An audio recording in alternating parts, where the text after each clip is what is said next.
शादी के बाद मेरी 5 बेटियां पैदा हुई। जब मैं छठी बार प्रेग्नेंट हुई तो मेरी सास बोली, अगर इस बार भी बेटी हुई तो तुझे तेरे पति से तलाक दिलवा कर धक्के मार के घर से बाहर निकाल दूंगी।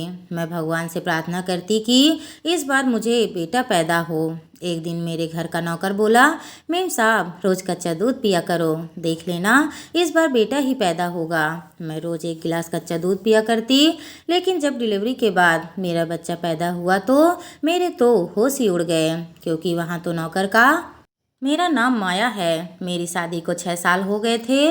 मेरी शादी एक बहुत ही रईस खानदान में हुई थी। मेरे माँ बाप ने बिना कुछ देखे ही मेरी शादी कर दी, क्योंकि मेरे ससुराल वाले बहुत पैसे वाले थे।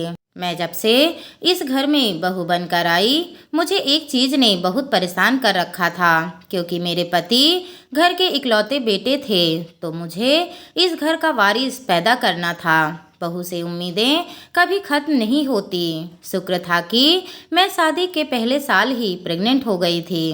औरतों के लिए परेशानियां कभी खत्म नहीं होती है, उनसे हमेशा उम्मीद ही की जाती है। मुझे एक प्यारी सी बेटी पैदा हुई। मैं बहुत खुश थी कि कई लोगों को तो माँ बनने का भी सुख नहीं मिलता है, लेकिन मेरे पति और सास मेरी बेटी पैदा होने से बिल्कुल खुश नहीं थे। लेकिन उन्होंने यह चीज़ मेरे सामने नहीं दिखाई। लेकिन भगवान को पता नहीं क्या मंजूर था, मुझे एक एक करके 5 बेटियां पैदा हो गई। अब तो मेरे पति और मेरी सास ने मेरा जीना हराम कर रखा था। वह रोज़ मुझे बातें सुनाया करते। वह मेरी बेटियों से प्यार भी नहीं करते और अपने पास भी नहीं आने देते। मेरी बेटियां अमीर घर में तो पैदा हो गई थी। उन्हें खाने पहनने को तो अच्छा मिलता था, लेकिन कोई उन्हें प्यार करने वाला नहीं था। इसलिए मेरी बेटियां बहुत जिद्दी होती जा रही थी। मेरे घर में एक नौकर था, रामू। मैं अपना दर्द बस उसी से बताया करती थी। मैं उसे अपनी सारी बातें बताया करती थी। वही तो था जो बाहर जाकर यह बताता था कि मुझे बेटी पैदा हुई है, और मेरी सास और पति से मार भी खाता और चुपचाप ही रहता। मैं रामू को अपनी सारी बातें बताया करती, लेकिन रामू ने कभी मुझे अपने बारे में नहीं बताया। वह बहुत पुराना था। उसके बाप दादा भी हमारे घर में काम कर चुके थे। 5 बेटियों के बाद अब मैं प्रेग्नेंट नहीं हो रही थी। मेरी ख्वाहिश थी कि काश अब तो एक बेटा हो जाए और मुझे मेरे पति और सास के तानों से छुटकारा मिले। इस बार भगवान ने मेरी सुन ली और मैं प्रेग्नेंट हो गई। धीरे धीरे समय बीतता गया। मुझे 9वां महीना लगा। मैं अपने कमरे में आराम कर रही थी कि तभी मेरी सास कमरे में आई। पहले तो उन्होंने मेरी तबीयत पूछी, फिर कहने लगी, देखो माया, अगर इस बार तुम्हें बेटा पैदा नहीं हुआ तो मैं तुम्हें अपने बेटे से तलाक देकर घर से निकलवा दूंगी। मैं रोते हुए बोली, माँ जी, मैं इस हालत में कहाँ जाऊंगी? मेरे माँ बाप तो कब के जा चुके हैं। मेरा तो इस दुनिया में कोई भी नहीं है।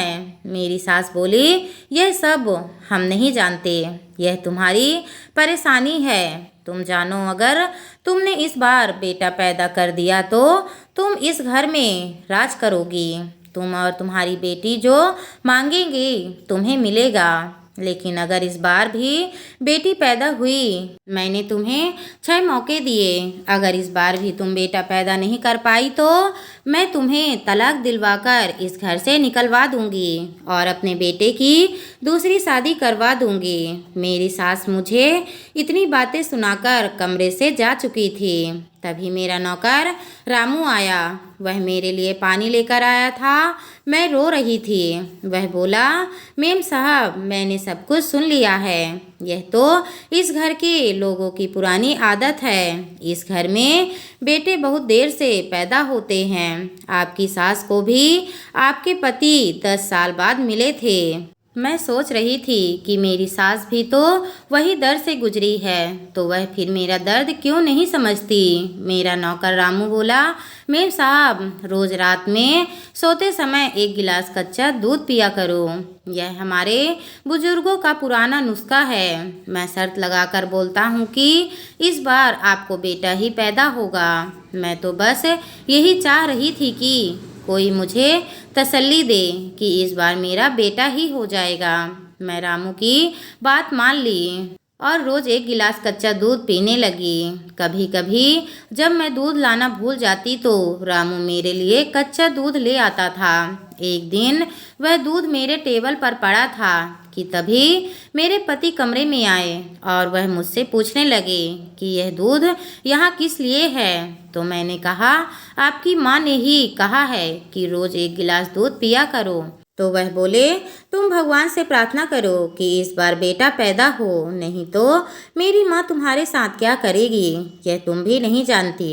मैं रोने से सूरत बनाकर अपने पति से पूछी, क्या अगर इस बार भी मेरी बेटी पैदा हुई तो क्या आप मुझे तलाक देकर घर से निकाल देंगे।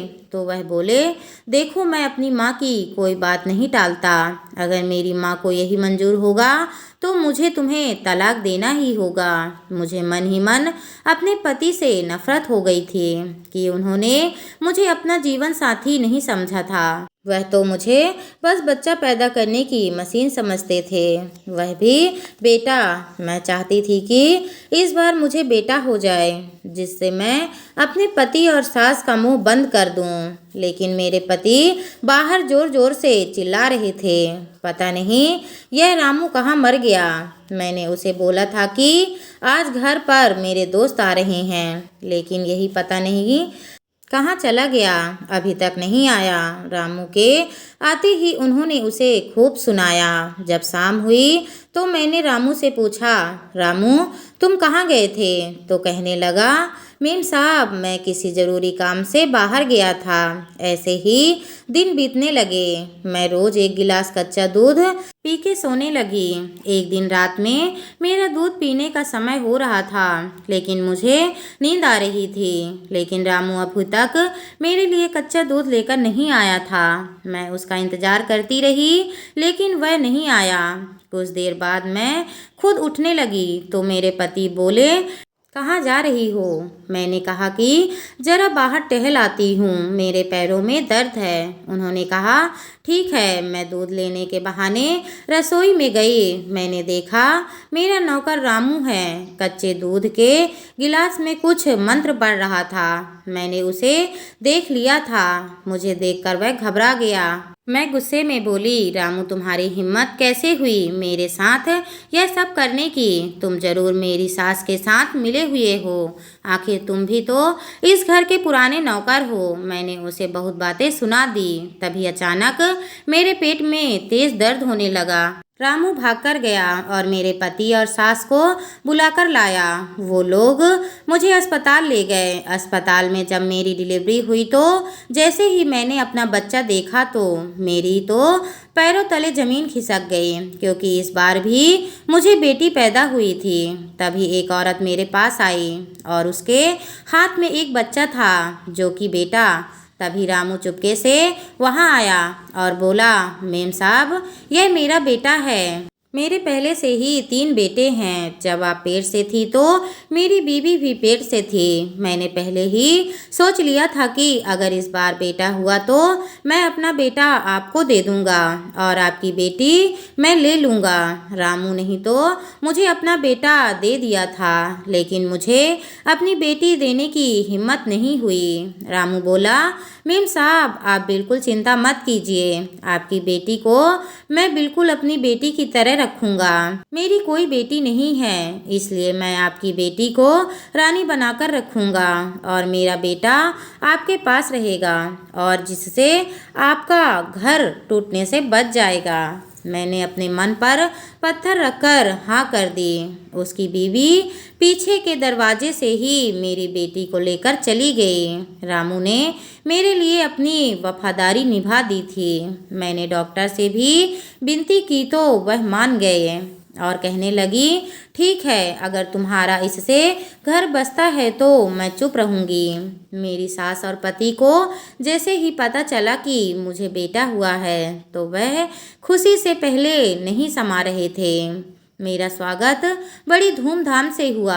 घर जाकर कुछ दिनों के बाद मैंने रामू से उस दिन के लिए माफ़ी मांगी और उससे कुछ नाम दिया। वह कहने लगा, मेम साहब आप बिल्कुल फ़िक्र मत कीजिए, मैंने आपकी बेटी को कभी कभी आपसे मिलाने के लिए ले आया करूँगा। मैं खुश हो गई। धीरे धीरे समय ऐसे ही बीतने लगा। अब तो मैं इस घर में राज करने लगी थी, लेकिन एक दिन अचानक मेरे पति के साथ एक हादसा हो गया और वह चल बसे। मेरे पति के जाने के बाद मेरे पति के गम में मेरी सास की भी मौत हो गई। अब तो मैं ही इस घर की मालकिन थी। धीरे धीरे बच्चे बड़े हो गए थे। मैंने अपने 5 बेटियों की शादी कर दी थी, लेकिन मैंने अपने बेटे की शादी रामू की बेटी से करवा दी और मुझे मेरी बेटी वापस बहू बनकर मिल गई थी। मैं अपनी बेटी को पाकर बहुत खुश थी और हमारी ज़िंदगी खुशियों से बीतने लगी। तो दोस्तों, उम्मीद करती हूँ कि आपको हमारी कहानी पसंद आई होगी। कहानी पसंद आई होगी तो वीडियो को लाइक करें और चैनल पर नए हैं तो चैनल को सब्सक्राइब करें और हाँ, नोटिफिकेशन बेल को ज़रूर दबाएं ताकि अगली वीडियो सबसे पहले आप तक पहुँचे। धन्यवाद दोस्तों।